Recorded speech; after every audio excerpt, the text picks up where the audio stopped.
Iba-ibang reaksyon mga kababayan yung pinalabas ng mga kampo ni Sara Duterte. Sabi ni Atty. Harry Roque, yung impeachment daw laban kay Sara Duterte na final laban kay Sara Duterte, insulto daw sa mga Filipino. Baliktad po, attorney. Talagang baliktad kayo mag-isip. Lahat ng mga DDS, baliktad kong mag-isip. Insulto po sa mga mamamayang Filipino kung hindi gagalaw, kung hindi po papanagutin ng ating mga officials na mga matitino, ang tulad po ni Sara Duterte, isang kahihiyan para po sa atin sa buong mundo kung sa kabila ng mga pagbabanta, open threat na ginawa ni Sara Duterte at sa kanyang pag-refuse na magpaliwanag tungkol sa kanyang mga paggamit ng pondo ng bayan, hindi aaksyon yung Kongreso. Lalabas po tayo mga estupido. We are dumb people. Yan ang katotohanan dyan, mga kababayan. Ayan po sabi ni Panelo, ni Atty. Harry Roque sa report ng UNTV. Pakinggan po natin. Yan po. Dinaan ni Atty. Harry Roque ang complaint laban kay Vice President Sara Duterte na tinawag niyang insulto sa mahigit 32 milyong Pilipinong sumuporta rito. Ayon kay Roque, ang impeachment ay isang paraan ng pag-iwas sa totoong isyong kinabansa. Nananawagan siya sa publikiin ang bayan mula sa mga mapandinlang na politiko. Yan sabi po ni Atty. Harry Roque, we strongly condemn the impeachment of Vice President Inday Sara Duterte by the House of Representatives. Isa itong napakalaking insulto sa mahigit 30 milyong Pilipinong nagmahal at nagtiwala sa ating Vice Presidente. Atty. Harry Roque, yung pinagmamalikot po ninyo sa kani Sara Duterte na 32 million po, nalusaw na, kasama yun kami. Wala na po. Nag-withdraw na ng support. Kasama sa nag-withdraw po yung 215 na mga congressmen. Malamang itong 215 na mga congressmen, lahat ito bumoto sa kanya.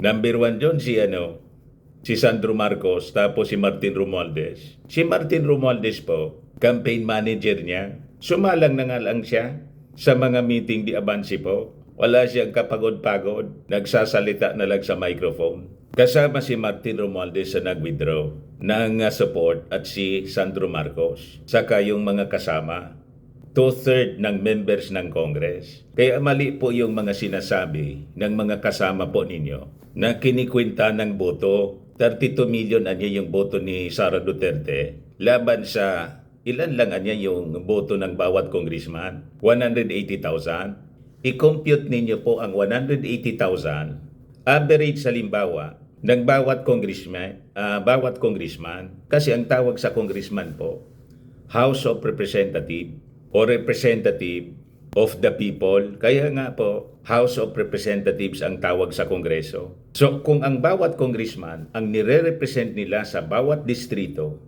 180,000 ang bumoto sa kanila.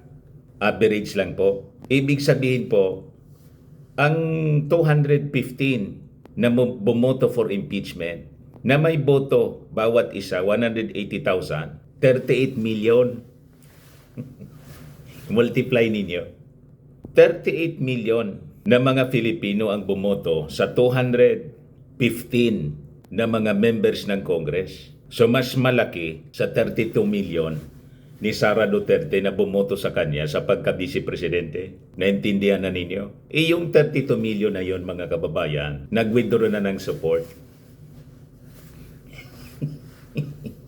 So mali ang mga sinasabi ni Atty. Roque na parang hindi nire-respeto ng Congress yung mandato ni Sara Duterte na ibinoto ng 32 million. Wala na po yung 32 million. Nalusaw na. Napakalinaw. Kasama sa nalusaw, nag-withdraw ng support at nagpirma ng impeachment yung mga bumoto sa kanya na mga congressmen. Ayaw na sa kanya bilang Vice Presidente.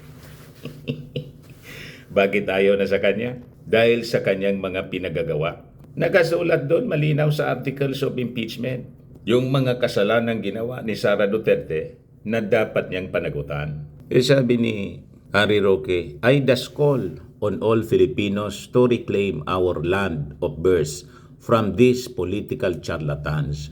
Remember and reject those who have signed the sham impeachment complaint. Ang maganda, Atty. Roque, para makatulong ka kay Sara, umuwi ka na sa pagtatago mo, lumitaw ka na, lumabas ka na sa pinagtatagoang mong lungga, sumama ka doon sa mga magtatanggol kay Sara Duterte during the impeachment trial sa Senado. Hindi mo yun magagawa pag nagtatago ka. Ang mangyayari niyan, sige lang ang dadlal mo dyan sa social media. Sayang ng talino po ninyo, international lawyer kayo. Samahan mo sa aktual na laban si Sara Duterte tulad ng kanyang tatay na sabi tatayo bilang abogado. Kaya lang kung magdesisyon na yung Supreme Court na madisbar si Digong, may pending disbarment case. Hindi na siya makatayo. As a lawyer, uupo na lang siya sa bahay nila. Manonood habang ginagawa ang impeachment trial. Tama ba? Ngayon, isa pang dating opisyal ni Digong ang nagsalita, si kabayang Atty. Panelo. Sabi ni Panelo, Sara Duterte will face Senate trial smilingly, competently.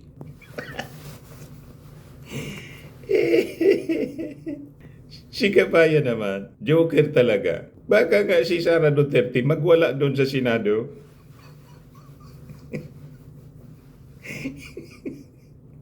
Paanong sasabihin mo na Sara Duterte will face the Senate smilingly and competently? Wala po kaming nakikita pagiging competent ni Sara Duterte. Kaya nga siya gustong ipatanggal. Gusto siyang i-impeach ng Congress kasi incompetent Vice President. Mababasa po ninyo doon sa articles of impeachment, napakalinaw. At yung sinasabi po ninyong smilingly, ang inaabangan nga ngayon ng ating mga mamamayang Filipino, yung press con ni Sara, sabi ng mga nababasa natin sa post, kailan kayaan niya magpapapress con uli si Sara Duterte para mag-viral na naman po.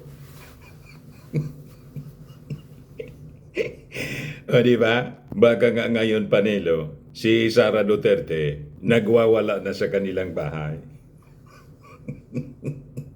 Tapos sasabihin mo, smilingly, harapin yung Senado, smilingly, competently. Yung sa Congress nga, Congress investigation, nakita ninyong nag-smile siya, no? Nag-smile si Sara Duterte, nagliliyab yung mga mata ni Sara Duterte, naging parang dragon. Ito si Panilo, patawa talaga. O ngayon, kasama mga kababayan sa pumirma sa 215 na mga congressmen, 34 ay yung galing po sa Davao. Ayan po, sa report ng DXMY Cotabato, basahin natin kung sino-sino itong mga congressman from Davao. Sabi rito, mga kongresista mula sa Mindanao, pumirma sa impeachment complaint laban kay Vice President Sara Duterte. Si Manuel Galipe, 2nd District ng Zamboanga. Number 2, si Jordan Jesus Romualdo, Lone District ng Camiguin. Si Yasser Balindong, 2nd District ng Lanao del Sur. Si Alonto Adjong, 1st District ng Lanao del Sur. Ace Barber, 2nd District ng Surigao del Norte. Wilter Palma, 1st District ng Zamboanga City. Peter Miguel, 2nd District ng South Cotabato. Muhammad Paglas, Maguindanao del Sur. Romeo Momo, 1st District ng Surigao del Sur. Celso Regencia, Lone District ng Iligan City. Francisco Jose Matugas II, 1st District ng Surigao del Norte. Alan Ecleo, Lone District ng Dignagat Island. Steve Solon, Sarangani Province. Roberto Oy Jr., 1st District ng Zamboanga del Norte. Alfilito Bascog, 1st District ng Zamboanga del Norte. Christian Onabia, 1st District ng Misamis Oriental. Lordan Zuan, 1st District ng Cagayan de Oro City. Yib Chensi Imano, 2nd District ng Misamis Oriental.